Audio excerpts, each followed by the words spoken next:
শরীয়ত, তরিকত, হাকিকত, মারিফত এই চারটা তরিকাকে যিনি প্রাধান্য দেয় তিনি হলেন মুহাক্কিক।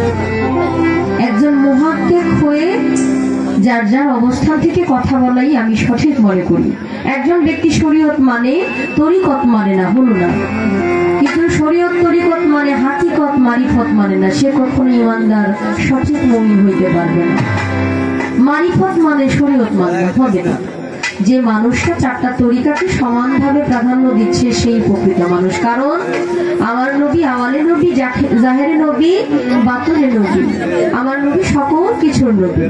আমার নবী মারিফতেরও বাদশা, শরীয়তেরও বাদশা। আমার নবীর জন্যই সবকিছু। আমার নবী শরীয়ত প্রচার করেছে, আমার নবী মারিফতের সাধনা শিখিয়েছে। তা আমার নবী যেটা পছন্দ করে ভালোবাসে আমরা তার পক্ষে থাকবো, এটাই আমাদের চাওয়া পাওয়া।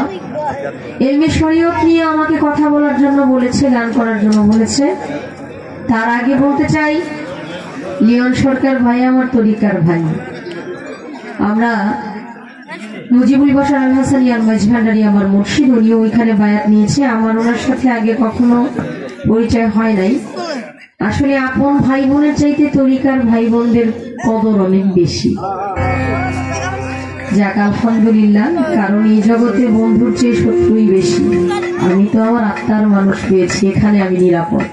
এই জায়গাটা ভালো লাগলো, অনেক প্রশংসা করি, আমাকে অনেক বড় করেছে। আসলে ভাই আমি তেমন কিছুই না, যতটুকু বড় করে উপস্থাপন করেছেন যে মার্কেটিং যে জিনিসটা হয়, এটা হলে মানুষের আকর্ষণ থাকে কখন তার সাথে দেখা হবে। আমি মার্কেটিং হয়ে আপনার সাথে দেখা করে আমার জিন্দিগিতে আপনার সাথে পরিচিত হতে চাই না। আমি আপনার তরিকার বোন খাদিজা, এটাই থাকতে চাই। এতে আমার মনে হয় ভালো হবে। যেহেতু শরীয়তের ভূমিকা নিয়ে আমার গান গাইতে হবে, সত্য সবসময় সুন্দর। সত্যের কথা বললে, হক কথা বললে, শরীয়ত মানতে গেলে অনেক কঠিন বাবা। শরীয়ত মানতে গেলে আমি যেখানে দাঁড়ায় কথা বলতেছি, এই কথা বলাটা আমার কতটুকু যুক্তি আমি জানি না। শরীয়ত তো সুন্দর, সত্য সবসময় সুন্দর, এটা তিক্ত হলেও সুন্দর। আমরা মরে যাবো এটা সত্যি না, কিন্তু কেউ কি মরতে চায়? চায় না। এটা তো সত্যি, কষ্ট হলেও এটা সত্যি। শরীয়তের জায়গা থেকে সঠিক চিন্তা ভাবনা করলে আমি আমার অবস্থানে থাকতে পারি না। যেহেতু আমাকে ধারা দিয়েছে, আমার প্রতিনিধিত্ব করতে হবে। আমাকে আপনি ব্যক্তি হিসেবে না দেখে শরীয়তের স্তম্ভটার মধ্যে দাঁড় করায় দেখেন, তাহলে হয়তো বা একটু ভালো লাগতে পারে। কিন্তু শরীয়ত হিসেবে যদি ভাবেন যে আমি শরীয়তের এলেম নিয়ে আলেম হয়ে কথা বলছি, তবে আমাকে ক্ষমা করবেন, আমি ওই শরীয়তের আলেম না। আল্লাহ ওয়ালা যারা, তারা হইলেন আলেম। আলেম অর্থ জ্ঞানী, আলেম অর্থ জ্ঞানী। আমি যে মঞ্চে দাঁড়ায় গান করছি, আমার এই অবস্থান থেকে শরীয়ত কতটুকু সেটা আপনারা ভালো জানেন। কিন্তু সত্যের কথা যে প্রচার হয়, প্রকাশ হয়, সেই সত্যের কথাটাই বলতে চাই। আমরা উভয়ই বলবো। আমি আমার শরীয়তের ভূমিকা থেকে একটি গান আগে রাখি। ধন্যবাদ।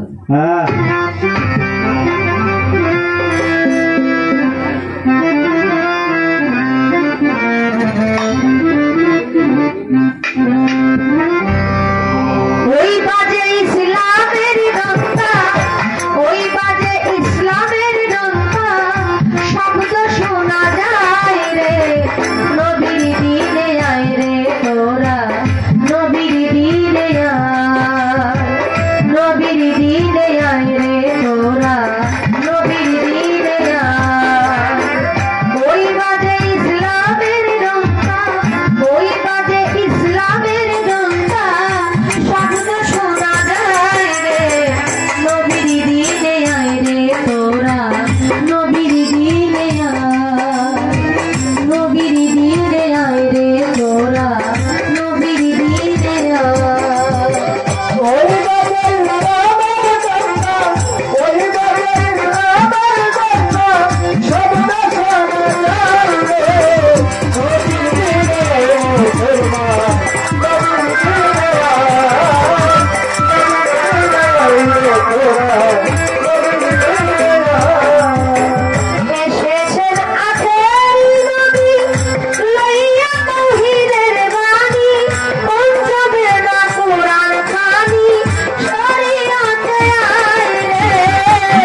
ডঙ্কা শব্দ শোনা যায় রে, নবীর দিনে আয় রে তোরা নবীর দিনে। আমরা ইসলাম ধর্ম বিশ্বাস করি, ভালোবাসি যারা ইসলাম ধর্মে আছে। এরপর ওই গান গাইলাম, ওই বাজে ইসলামের ডঙ্কা শব্দ শোনা যায় রে, নবীর দিনে আয় রে তোরা নবীর দিনে। আমরা সালাতের যে বিষয়, নবীকে ভালোবাসতে হবে, নবী যা বলে গেছে তা আমাদের মানতে হবে। নবীর কথা নবী যা বলে গেছে এটা মানাও শুনল। নবী যে খাবার খাইতেন, যে খাবার পছন্দ করতেন, ওই খাবার খাওয়াও শুনল। নবী যে উপদেশ দিয়ে গেছে সেই উপদেশ মানাও শুনল। আমরা নবীর কথা শুনবো, নবীর যে উপদেশ আদেশ সেটা আমরা মানব। যেমন কথা মনে হয় কম না, একেবারে কম, আর আমি তো গানই শুরু করলাম মাত্র।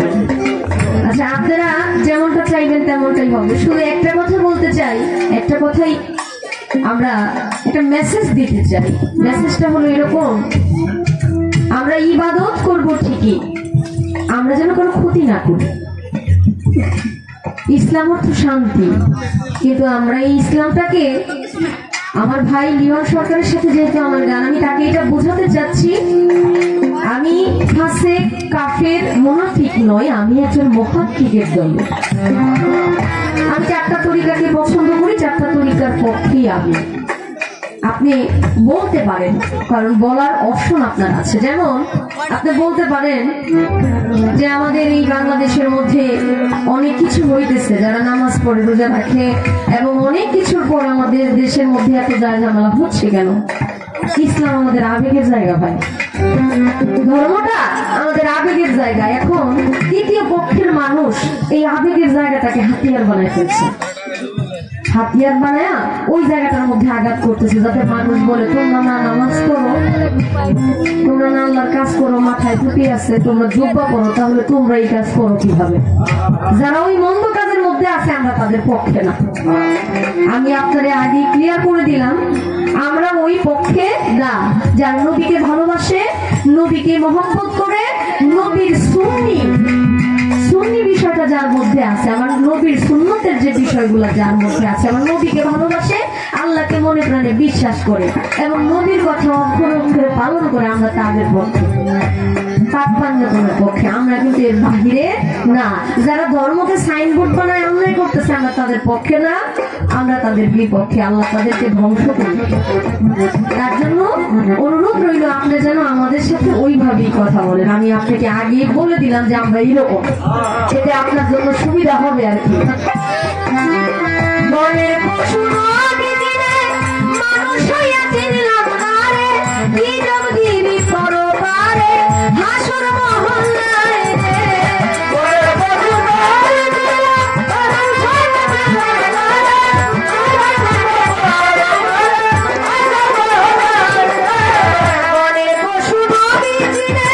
মানুষ হইয়া চিনলাম না রে, কি জব দিব পরকালে, হাসর মহল্লায় আমার আল্লাহ সেদিন গাজী হবে।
পালা কেমন দিছে আমি আমগো মাস্টার সাহেব মোগল মাস্টারই বলছিলাম যে বাবা প্রত্যেক দিন মানুষ গান শুনতে শুনতে তারা শূন্য হয়ে গেছে, তো যে পালা শিডিউল করছেন আপনারা এই পালার মধ্যে দুনিয়ার কথা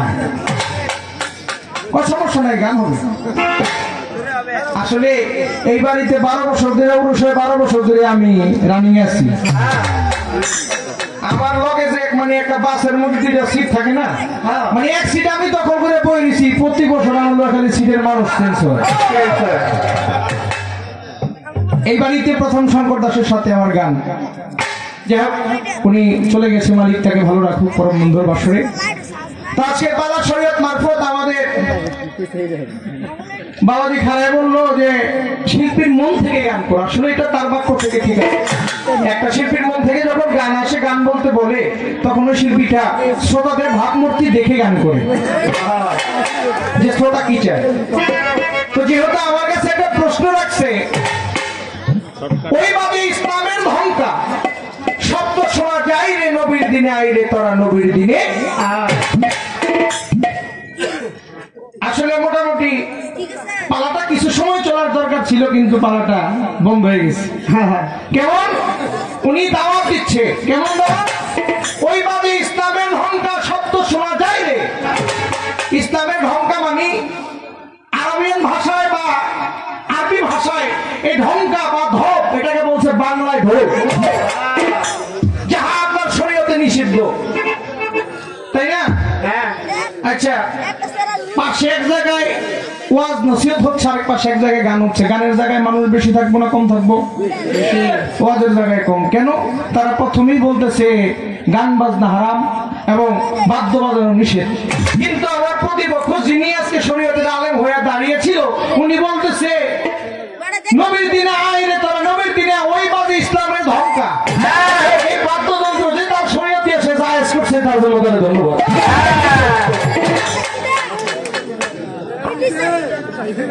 আবার দাঁড়িয়ে বলতেছে আপনি কিন্তু আসলে বোন আমার বোন তো খুব একটু চালাক আর কি।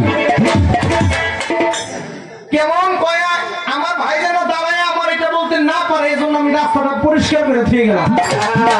দেন তো দেখি, উনি বলতেছে আমি পাক পাঞ্জাতনকে মানি, পাক পাঞ্জাতনকে বিশ্বাস করি, আমার নবী নূরের নবী এটাও আমি মানি।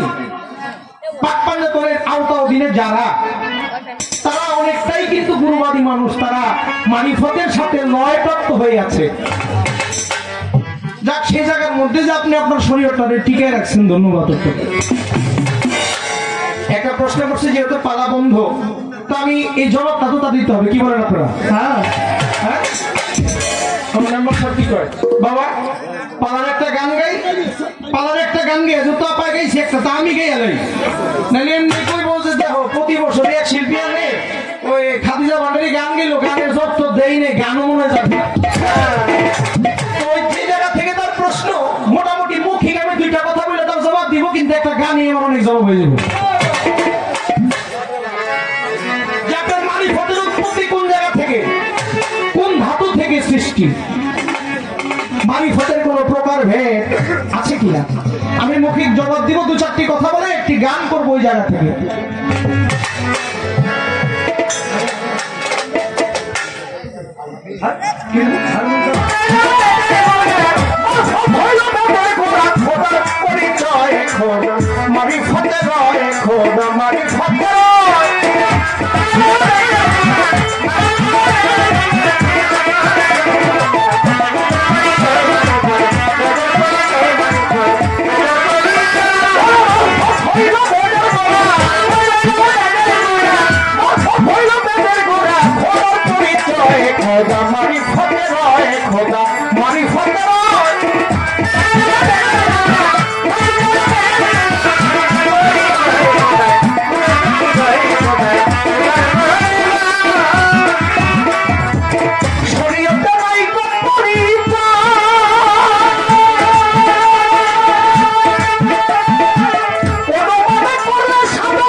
এই জায়গায় এতগুলো মানুষ আছেন বাবা, একটা লোক হাত উঠায় বলতে পারবেন কেউ খোদারে দেখছেন?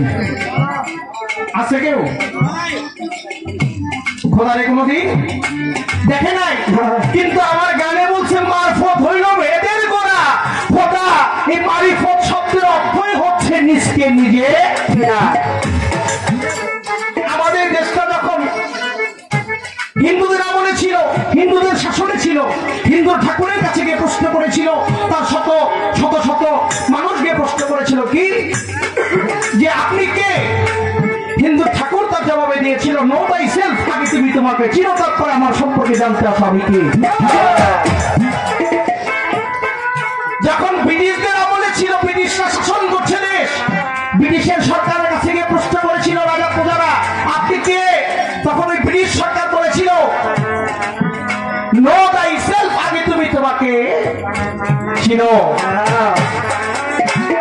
হিন্দু ঠাকুর বলেছিল আত্মানং বিধি, তুমি তোমাকে চিনো, তারপরে তুমি তোমার বিধিকে চিনবা। হ্যাঁ, আমার দয়াল নবীকে, আমার দয়াল নবীর কাছে যখন ইসলাম প্রচার করতে বললেন, সাহাবারা গিয়া প্রশ্ন করলেন ইয়া রাসূলুল্লাহ আপনি কে?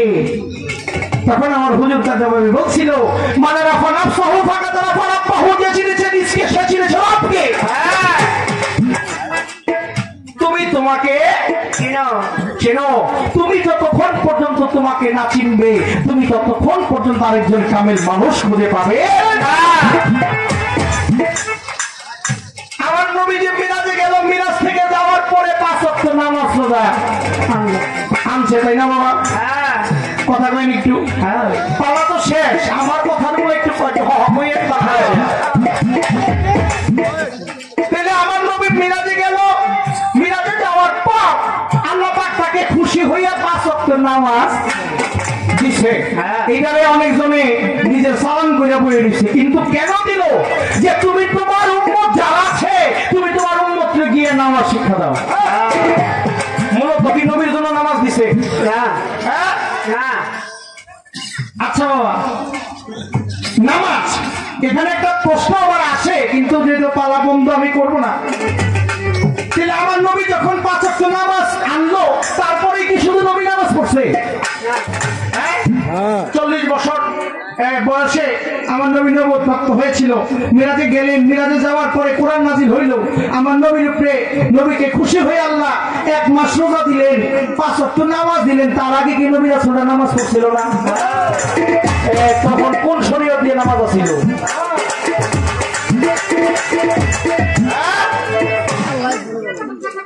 তখন শরীয়ত ছিল কই?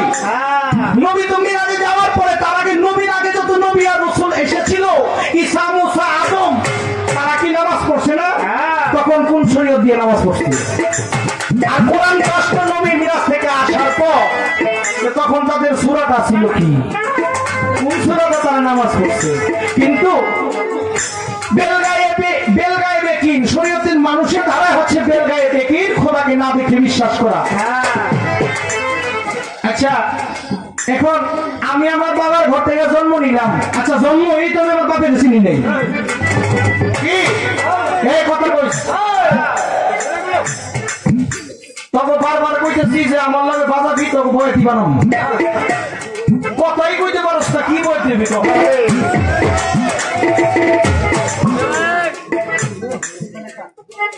শরীয়ত হচ্ছে বেলগায়ে বেকিন, না দেখে খোদাকে বিশ্বাস করা। আমি যে জন্ম নিয়ে দুনিয়ায় এসেছি, আমি তো জন্ম নিয়ে আমার বাবার চিনি নাই। আস্তে আস্তে বড় হয়েছি, বড় হওয়ার পরে আমার মা আমারে পরিচয় করে দিতেছে এটা বাবা। এই আস্তে আস্তে আস্তে আস্তে আমার মুখে বুলি ফুটছে বাবা। তারপরে এখন যে আছে আমার সাথে, তার আমি বাবা কই, তাই না? এখন আমি তারা বাবা বলে বিশ্বাস করি, তাই না? কিন্তু যারা দেখ আমি না, তারা বিশ্বাসটা করি না। তারা খোদারে না দেখে ইবাদত করে, কিন্তু আমার এই গানটার মধ্যে কি বলে শোনে, আমি এইভাবে হয়েছে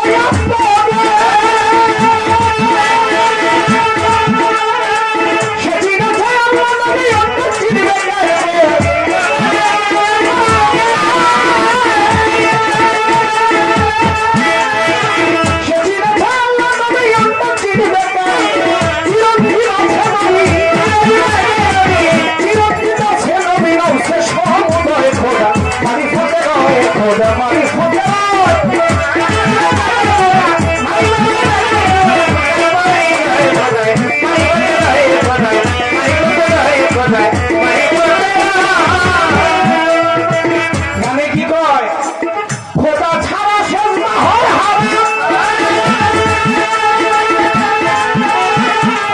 জাগা চিনিয়া করিলে সেজদা পাইবা আরাম আরাম, খোদা ছাড়া হয় হারাম।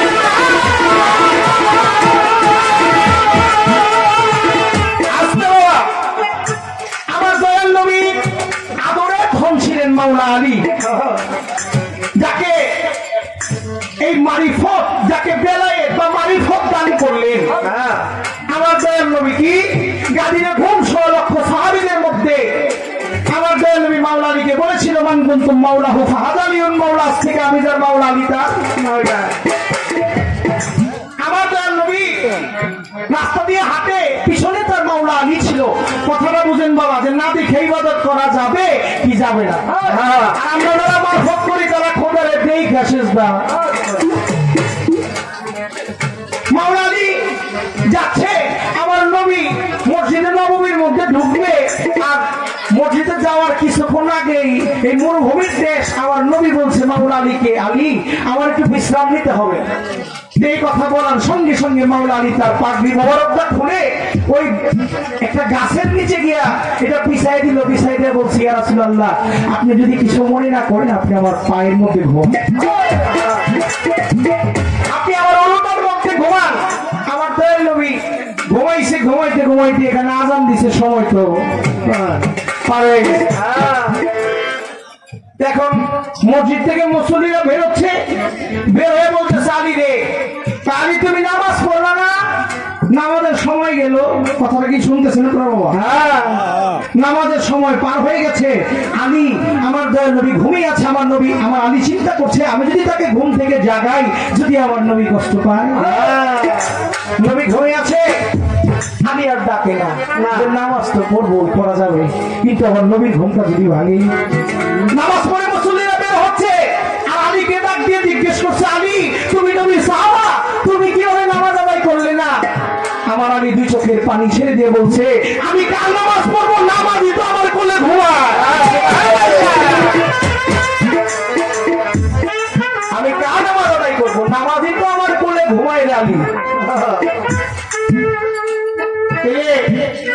কার নামাজ পড়বো? নামাজ যদি আমার সাথে থাকে আদায় করবো কার নামাজ? তখন মাওলা আলী বলছিল, আমার দয়াল নবী জাগ্রত হয়ে বলছে, আলী রে যত কিছুই হোক নামাজটা তো প্রমাণ করতে হবে। তখন আমার মাওলা আলী নবীকে বলছিল, আমি কায়দা নামাজ পড়বো না, যে সময় বিগত হয়ে গেছে আমি সেই নামাজ পড়বো না, আমি এখন পুনরায় যে সময়টা চলে গেছে সেই ওয়াক্তটা আমার কাছে আবার আসতে হবে। এজন্যই বলছে মাওলা আলী বলছে, আমি এমন প্রভুর ইবাদত করি না যারে দেখা যায়। তার মানে দেখা ইবাদত করতে হইব। আমার নবী যে মিরাজে গেছে, আসার সময় বলছিল, আমার রাসূল আল্লাহ আপনার সাথে তো আমার মিরাজ হয়েছে, কিন্তু আমার উম্মতের সাক্ষাতের ব্যবস্থাটা কি? তখন আমার আল্লাহ কি বলছে, নাসালাতুল মিরাজুল মুমিনিন, তোমার উম্মতের সাথে আমার সাক্ষাৎ হবে নামাজরত অবস্থায়। বাবা আল্লাহর কথা কি মিথ্যা হইতে পারে? না। হ্যাঁ, না, ঠান্ডা হয়ে গেছে। আল্লাহর কথা তো মিথ্যা হইতে পারে না। দিলে আল্লাহ যে কথাটা বললো, আসসালাতুল মিরাজুল মুমিনিন, তোমার উম্মতের সাথে আমার সালাতের মধ্যে, নামাজের মধ্যে সাক্ষাৎ হবে। এত বছর ধরে নামাজ পড়তেছেন, একদিনও দিয়ে খোদারে দেখেন না। নামাজ পড়তে পড়তে তো অবস্থা খারাপ। তবে কোরআনের ভাষায় একটি কথা আছে, সালাত কোরআনের মধ্যে 82 জায়গায় সালাতের কথা আছে, তোমরা সালাত কায়েম করো, কিন্তু ওই জায়গার মধ্যে আরেকটি কথা আছে, আসসালাতুল দাইমুন, তোমরা 24 ঘন্টায় সালাতরত অবস্থায় ডুবিয়া থাকো। বাজান খোদা ছাড়া সেজদা হয় হারাম।